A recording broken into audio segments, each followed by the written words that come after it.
BTech చేసిందా sir? BTech చేసి engineer. Sir మీరు ఐఏఎస్ కావాలంటే ఎన్ని గంటలు చదివారు సార్?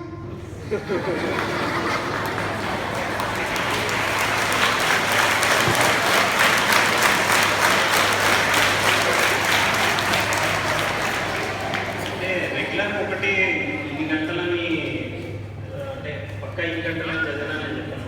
రోజు చేంజ్ అవుతుంది. But on an average every day ఒక 6 hours అయితే షూర్గా చదివాను. 6 to 7 hours 8 hours అయితే షూర్గా చదివాను పక్క. ఎగ్జామ్స్ ముందు మాత్రం ఒక 2 months మాత్రం 14 hours 12 hours 12 to 14 hours sometimes కోసం. బాగా ఎక్కువ హెక్టిక్ ఉన్నప్పుడు 15 hours అట్లా కూడా చదివాను. 16 hours 15 hours.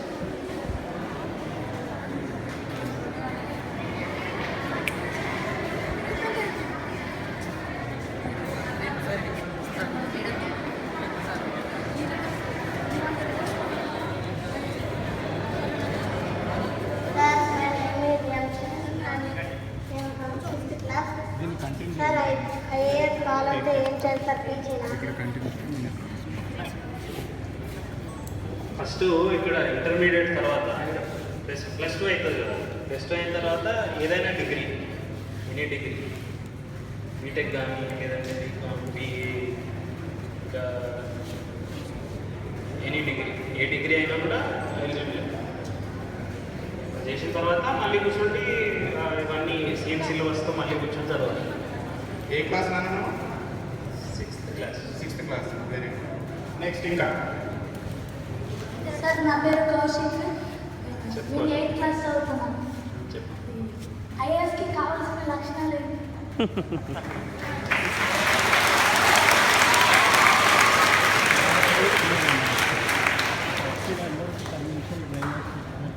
Very appropriate question అయింది. Interview is called personality test. దీంట్లో సివిల్ సర్వీసెస్లో 3 stagesలో జరుగుతుంది సెలెక్షన్. ఫస్ట్ ప్రిలిమ్స్, దాని తర్వాత మెయిన్స్, దాని తర్వాత ఇంటర్వ్యూని పర్సనాలిటీ టెస్ట్ అంటారు.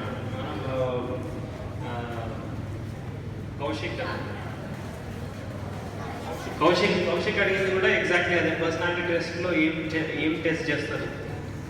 ద సేమ్ సివిల్స్ ప్రిపేర్ అయ్యే ఇంటర్వ్యూ పోయే క్యాండిడేట్స్ అడిగిన క్వశ్చన్స్ కూడా exact same question. That is what they ask. Very appropriate. Thanks for coming on this.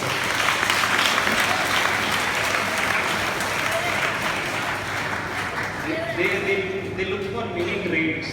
అంటే లైక్ ఫర్ ఎగ్జాంపుల్ మన నాలెడ్జ్, మనకు తెలిసిన సబ్జెక్ట్ నాలెడ్జ్ ఏవైతే ఉందో అది ప్రిలిమ్స్ అండ్ మెయిన్స్లో అది టెస్ట్ అవ్వాలి. అంటే దాంట్లో బెస్ట్ మార్క్స్ వచ్చిన వాళ్ళని పర్సనాలిటీ టెస్ట్ ఇంటర్వ్యూ తీసుకుంటారు. ఇంటర్వ్యూలో వాళ్ళు చెక్ చేసేది ఏంటి అంటే యాజ్ అ హోల్ మన పర్సనాలిటీ. లైక్ ఫర్ ఎగ్జాంపుల్ ఒక్కో సిచ్యువేషన్స్ చెప్తాను. డిస్ట్రిక్ట్ మేజిస్ట్రేట్ ఆఫీస్కి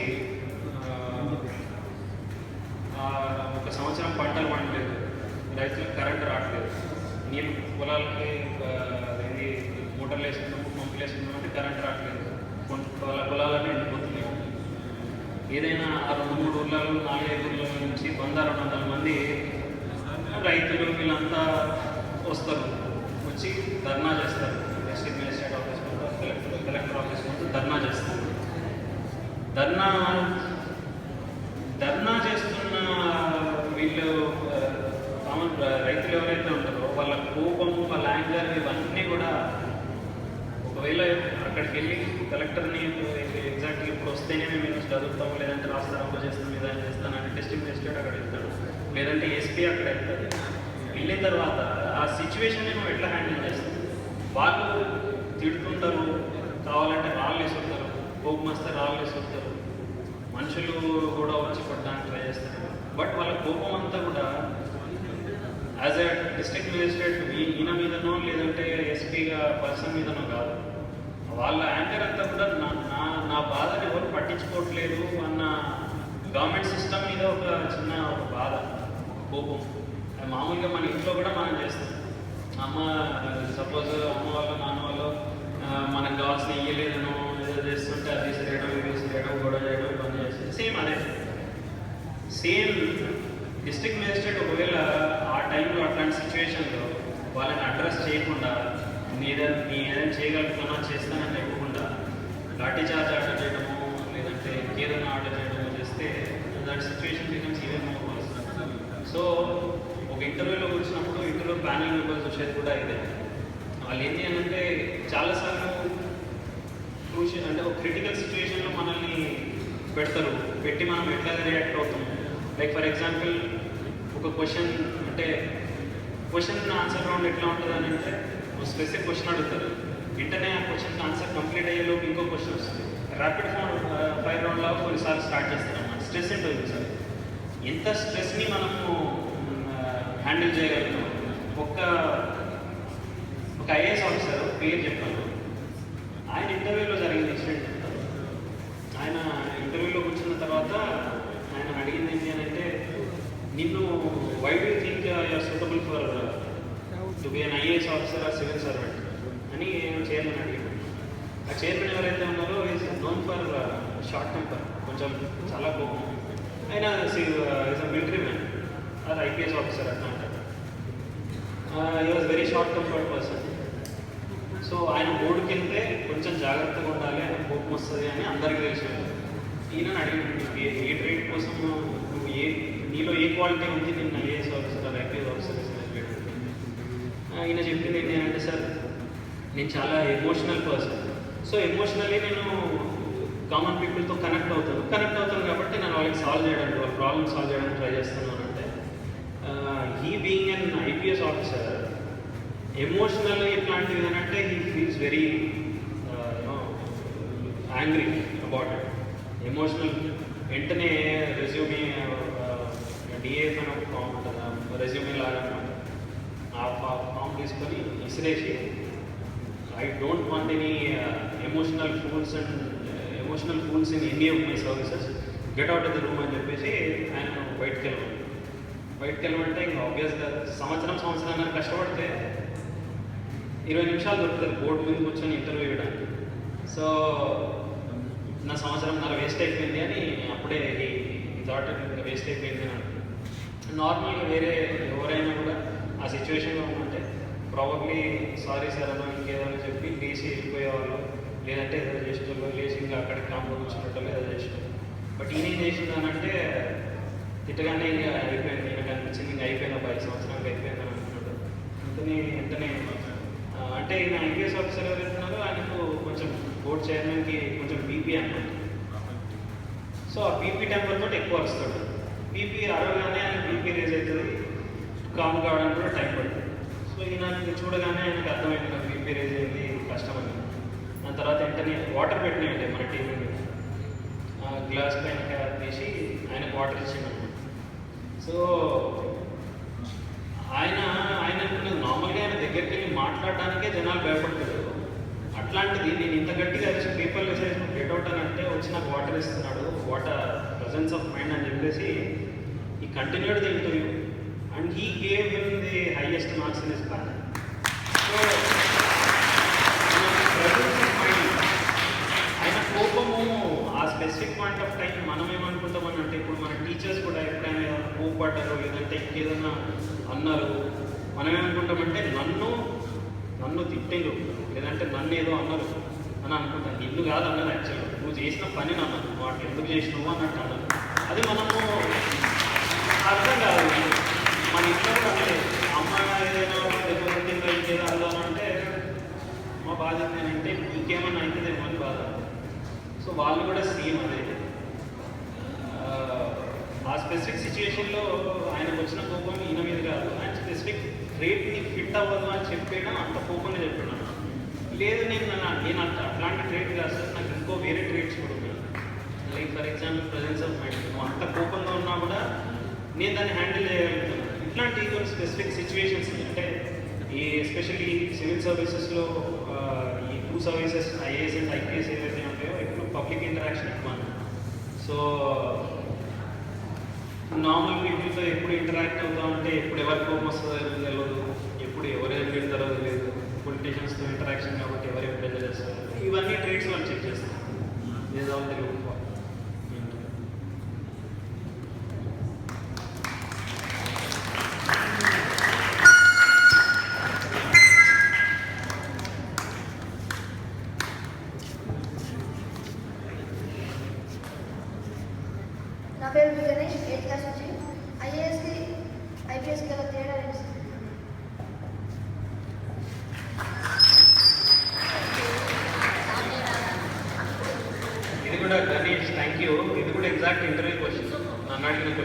నువ్వు ఆల్రెడీ ఐపీఎస్లో ఉన్నావు, ఐఏఎస్కి ఎందుకు రావాలనుకున్నావు?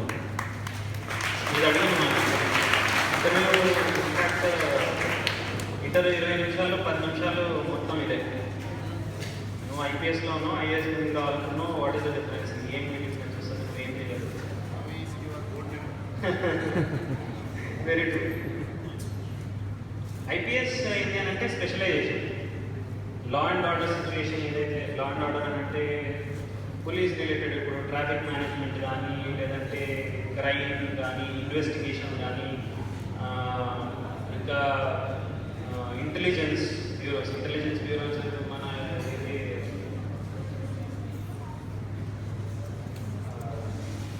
స్పై మూవీస్ అని చూస్తుంటారు. సల్మాన్ ఖాన్ అప్పట్లో ఒక స్పై మూవీ వచ్చింది.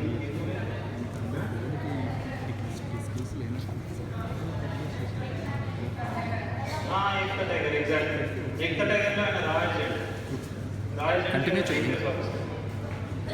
సో ఇట్లాంటి రూల్స్ అన్ని IPS officers specialise.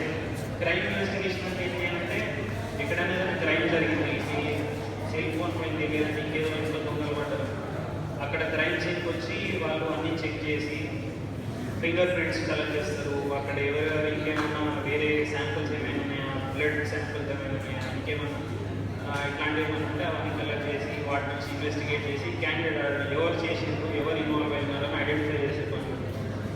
Bank frauds ఉంటాయి, బ్యాంకులలో దొంగతనాలు చేయడం, లేదంటే ఇంకేదైనా క్రెడిట్ కార్డ్ ఫ్రాడ్స్ ఉంటాయి. ఇట్లాంటివన్నీ అంటే this are investigation. This specialization IPS officer. IAS officer administration side అన్నమాట, అడ్మినిస్ట్రేటివ్ హెడ్స్లో ఉంటాం. అంటే లైక్ మన స్కూల్కి administrative head principals, next administrative head vice principal. So వాళ్ళు ఎగ్జాక్ట్గా ఏదైతే రోల్ చేస్తారో అట్లాంటిదే. గవర్నమెంట్లో ఆల్మోస్ట్ 60 to 65 డిపార్ట్మెంట్స్ ఉంటాయి. Health, sanitation, revenue, law and order, police, judiciary, ఇట్లాంటి అన్ని డిపార్ట్మెంట్స్. ఇట్లాంటి అన్ని డిపార్ట్మెంట్స్కి వాళ్ళ హెడ్స్ ఉంటారు. లైక్ ఫర్ ఎగ్జాంపుల్ పోలీస్కి ఐపీఎస్ ఆఫీసర్ ఎస్పీగా హెడ్గా ఉంటారు. He's answerable to district magistrate, collector అని. సో అన్ని డిపార్ట్మెంట్స్ అన్నింటినీ హెడ్ చేస్తూ ఉన్న వాళ్ళందరికీ ఈయన హెడ్గా ఉంది. గవర్నమెంట్ ఏవైతే పాలసీస్ అంటే సీఎం వీళ్ళందరూ మినిస్టర్స్ ఏవైతే పాలసీస్ ఇంప్లిమెంట్ చేయమంటారో ఈయన ఇంప్లిమెంట్ చేసి నేను ఇది చేస్తున్నాను అని ఈయన చేపిస్తాను. It's like principal to our school there.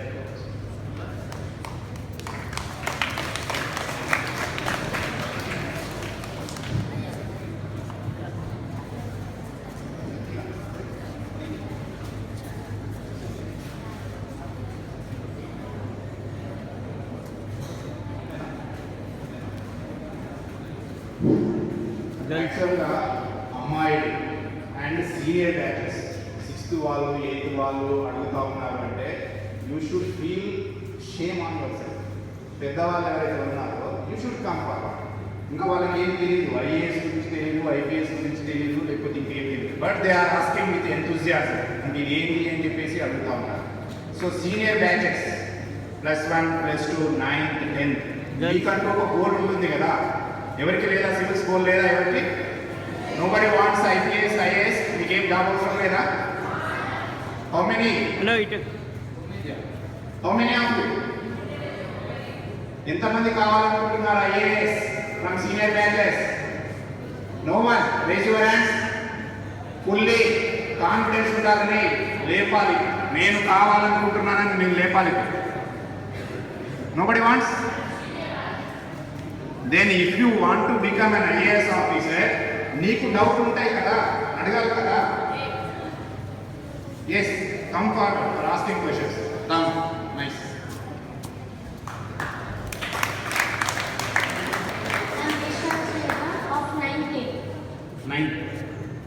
Sir, why you only want to become IAS, not other jobs, and from whom did you inspire? Okay, ఇది కూడా ఒక ఇంటర్వ్యూలో అడిగిన question. Who inspired you and why do want to become civil servant? పిహెచ్ఏలో మంచి job ఉంది, 3 years నుంచి పనిచేస్తున్నావు, మంచి శాలరీ వస్తుంది, కంఫర్టబుల్ లైఫ్ ఎందుకు కాదు అని. బిఫోర్ ఆన్సరింగ్ ది క్వశ్చన్, మీరు ఎందుకు చేయలేపుతలేరో నేను చెప్తా. నేను కూడా అడుగుతున్నాను సమ్ టైం బ్యాక్. ఏం చేస్తారనంటే ముందర చేయలేపుతున్నాను, ఎంత చేయమంటున్నాను, ఆ సూచనలు ఎవరైనా చేసినాం చేసి ఇప్పుడు మేము చేయలేపితే మేము లేకపోతేనా అంటే నువ్వు ఒక్కడో అయితే మీకు కావాలా, మా తెలిసి అయ్యేదేమో మేము కూడా అయితే కానీ చేయించాను అంటున్నాను. I know, I understand all those things, I to all this phases it's okay. మీకు ఇమీడియట్గా ఏమనంటే అందరి ముందు అడగాలంటే విన్నాం పిల్లలు రెండోది పక్కన కూర్చున్నాడు, నేను చేయించడానికి నాకు టైం వేస్ట్ అవుతుంది, ఆల్రెడీ గంట నుంచి చేస్తున్నాడు, నువ్వు చేయించావు అంటే ఇంకా 5 నిమిషాలు వదిలేసి ఈ మినీ వేస్ నేను బోరింగ్ ఉంటుంది, గంట సేపు ఈ సెషన్ ఇదంతా ఆకలేసి మధ్యాహ్నం మంచిగా తిని పడుకుంటామంటే చెప్తున్నారు బట్ ఇంపార్టెన్స్ ఆఫ్ దిస్ నేను చెప్తాను. ఏంటంటే నేను ఇదే స్కూల్లో మీ ప్లేస్లో కూర్చొని నేను చదివినప్పుడు ఒకవేళ ఎవరన్నా ఒక సివిల్ సర్వెంటో లేదంటే ఒక ఇంజనీరో లేదంటే ఇంకెవరో ఒక డాక్టరో వచ్చి ఉంటే ఆవిడ ఇన్స్పైర్డ్ బై దట్. అండ్ నాకు అంటే అట్లాంటిది మనం ఉన్న బ్యాక్గ్రౌండ్కి ఏంటి అంటే ఇట్లాంటివి కొన్ని చేయొచ్చు, మనం ఈ డైరెక్షన్లో వెళ్ళొచ్చు అని మనకి ఎప్పుడు తెలియదు. అసలు ఆప్షన్స్ ఏంటి అనేది తెలియదు. మీరేంటి ఇప్పుడు +2 తర్వాత ఏం చేస్తారనంటే 1-2 ఆప్షన్స్ చెప్తారు. కొంతమంది ఏంటి అంటే నేను డాక్టర్, లేదంటే ఇంజనీర్, లేదంటే నేను డిగ్రీ చేస్తాను, లేదంటే నేను ఏదో జాబ్ చేస్తాను. ఇవి కాకుండా ఇంకా 100 ఆప్షన్స్ ఉంటాయి. ఓకే, ఇవి తెలియాలి అని అంటే ఒక ఇంటరాక్ట్ విత్ సీనియర్స్, అంటే నాట్ ఇమీడియట్ సీనియర్స్ కూడా ఏం తెలియదు కదా. ఇప్పుడు ఏదో మాలా ఇప్పుడు సపోజ్ 10-15 ఇయర్స్ తర్వాత బయటకు వచ్చిన వాళ్ళు మమ్మల్ని అడిగితే you know many more options. నేను స్టిల్ రిమెంబర్, నేను 6th క్లాస్లో 7th క్లాస్లో ఉన్నప్పుడు వసంత్ అన్న అని నేను 6th 7th ఉన్నప్పుడు 12th ఏదో సంథింగ్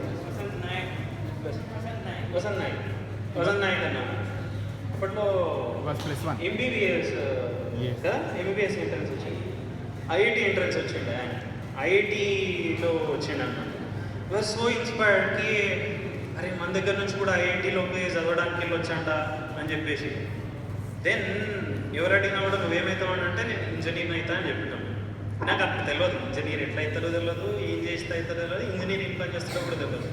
బట్ సిన్స్ నా ముందున్న లోకల్ ఇంజనీర్ అయినారు, వాళ్ళని ఇక్కడ తీసుకొచ్చి నిలబెట్టి మాట్లాడిస్తున్నారు. నేను కూడా ఒకరోజు పోయి అక్కడ నిలబడి మాట్లాడతా, ఇంతమంది ఉంటారు, సో నేను కూడా ఇంజనీర్ని అవుతాను.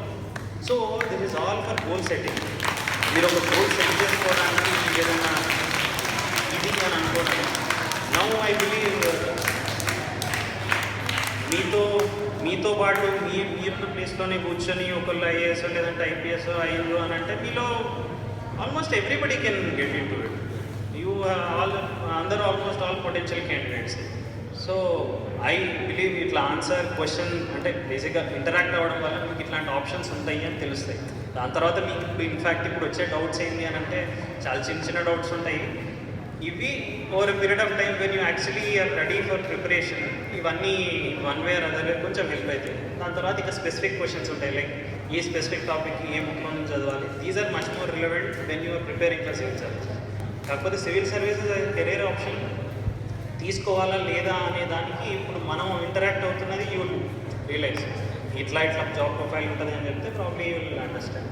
Answering your question, why not other jobs, why only IAS? IAS ఏంటి అని అంటే for me at an young age, ఇది normally IAS and IPS only 2 services. ఇనిషియల్గా కెరియర్ స్టార్టింగ్లోనే ఫస్ట్ కెరియర్ స్టార్ట్ అయిన 6 ఇయర్స్ 5 ఇయర్స్లోనే ఒక డిస్ట్రిక్ట్ని మొత్తం will be heading the district. ఒక డిస్ట్రిక్ట్ అని అంటే మన డిస్ట్రిక్ట్లో ఉన్నంత పాపులేషన్ యుఎస్ లాంటి కంట్రీస్లో ఒక స్టేట్ మొత్తంలో ఉండదు, అంత పాపులేషన్ ఉంటుంది. అండ్ మెనీ యూరోపియన్ కంట్రీస్లో కంటే ఎక్కువ పాపులేషన్ మన దగ్గర డిస్ట్రిక్ట్స్లో ఉంటాయి. అట్లాంటి డిస్ట్రిక్ట్స్ని నువ్వు హెడ్ చేస్తుంటావు. మన దగ్గర ఒక 60 డిపార్ట్మెంట్స్ అట్లా ఉంటాయి. ఏదైనా ఒక స్పెసిఫిక్ ఏరియాని కానీ లేదంటే ఫర్ ఎగ్జాంపుల్ ఇప్పుడున్న డిస్ట్రిక్ట్ కలెక్టర్ యోగితా రాణా, ఆమెకి ఏంటి అని అంటే ఎడ్యుకేషన్ సెక్టర్ అని అంటే చాలా ఇంట్రెస్ట్ అనమాట. She personally told me. నేను ఒకసారి వెళ్ళినప్పుడు పిలిచి కూర్చోబెట్టుకుని చూడనా అంటే కొంచెం పర్సనల్ ర్యాపో కాబట్టి చూడనామా అని అంటారు. చూడనామా మనకి ఒక కామన్ పీపుల్కి ఎంప్లాయ్మెంట్ ఏపీ అవి మనం ఇమీడియట్గా ఇప్పుడు ఇవ్వలేకపోయినా కూడా వాళ్ళకి ఒకటి ఇస్తే వాళ్ళు ఎప్పటికీ దాన్ని మర్చిపోలేరు. That is called education. Education ఇవ్వాలి అని, ఆమె ఎడ్యుకేషన్ ఇవ్వాలి అని అనుకుంది కాబట్టి ఇప్పుడు మీ స్కూల్స్లో అంటే జేఎన్వీఏ అయితే I don't think it directly comes under state government, but all the model schools కానీ ఇవన్నీ కానీ ఆమె స్పెషల్ కేర్ తీసుకొని వాటిని ఇంట్రెస్ట్, ఆమె సొంత ఇంట్రెస్ట్తో వాటిని మానిటర్ చేస్తూ రీసెంట్గా నేను ఈ 10th క్లాస్లో 10 out of 10 వచ్చిన వాళ్ళకి ఫెలిసిటేషన్ ప్రోగ్రామ్ పెట్టింది. I went as a guest to that program. So అక్కడ కూడా తను చెప్పింది. So if an district magistrate, collector or IAS officer wants to improve a particular subject or అంటే లైక్ ఫర్ ఎగ్జాంపుల్ ఎడ్యుకేషన్ కానీ irrigation కానీ లేదంటే ఇంకేమైనా వేరే ఎంప్లాయ్మెంట్ ఆపర్చునిటీస్ కానీ లేదంటే రెవెన్యూ డివిజన్స్లో కానీ ఏవైనా డివిజన్స్లో ఏమైనా చేంజెస్ ఎగ్జాక్ట్ చేంజెస్ ఏమైనా తీసుకురావాలి అని అనుకుంటే district magistrate is one who can do it. వేరే సర్వీసెస్లో ఐపీఎస్ కూడా ఫస్ట్ 5 yearsలోనే డిస్ట్రిక్ట్ హెడ్ అవుతావు, బట్ ఓన్లీ ఒక డివిజన్ హెడ్ అవుతావు. వేరే సర్వీసెస్లో లైక్ వేరే ప్రైవేట్ కంపెనీస్లో పనిచేసినాను. ప్రైవేట్ కంపెనీస్లో డబ్బులు వస్తాయి, రెస్పెక్ట్ రాదు. గవర్నమెంట్ సర్వీసెస్లో చేసినాను, డబ్బులు పర్లేదు బాగానే వస్తాయి, శాలరీ వస్తుంది మంచిగా, రెస్పెక్ట్ లిమిటెడ్ ఉంటుంది, బట్ స్కోప్ చాలా తక్కువ ఉంటుంది పనిచేసేది. నేను బిహెచ్ఏలో పనిచేసిన, ఇట్స్ గవర్నమెంట్ ఆర్గనైజేషన్. ఇప్పుడు యాజ్ అన్ ఐఏఎస్ ఆఫీసర్ నాకు ఎంత శాలరీ వస్తుందో అంతకు డబ్బులు వస్తుంది, నాకు ఆల్మోస్ట్ డబ్బులు వస్తుంది, కొంచెం తక్కువ 90%, 1.9%, 1.9 times of this amount. But అక్కడ ఏంటి అని అంటే I was working as an administrative రోల్లో ఒక స్పెసిఫిక్ మెన్షన్ రిక్రూట్మెంట్ ఏదో చేసినాను, రిక్రూట్మెంట్ కొన్ని రోజులు చేసినాను, ఇండస్ట్రియల్ రిలేషన్స్లో వర్క్ చేసినాను. సో ఓన్లీ ఆ స్పెసిఫిక్ ఏరియానే నేను చేయగలుగుతాను. అదే ఆ డిస్ట్రిక్ట్ని నేను హెడ్ అయితే ఈ వీటితో పాటు ఇంకా ఎన్నో పనులు చేయగలుగుతాను. సో అన్ని పనులు చేయగలిగినప్పుడు మనం ఇక్కడ ఉన్నాము, ఇక్కడ రీచ్ అవుతాను అనుకుంటే ఆబ్వియస్గా ఇక్కడ రీచ్ అవుతాం అనిపిస్తుంది. దట్స్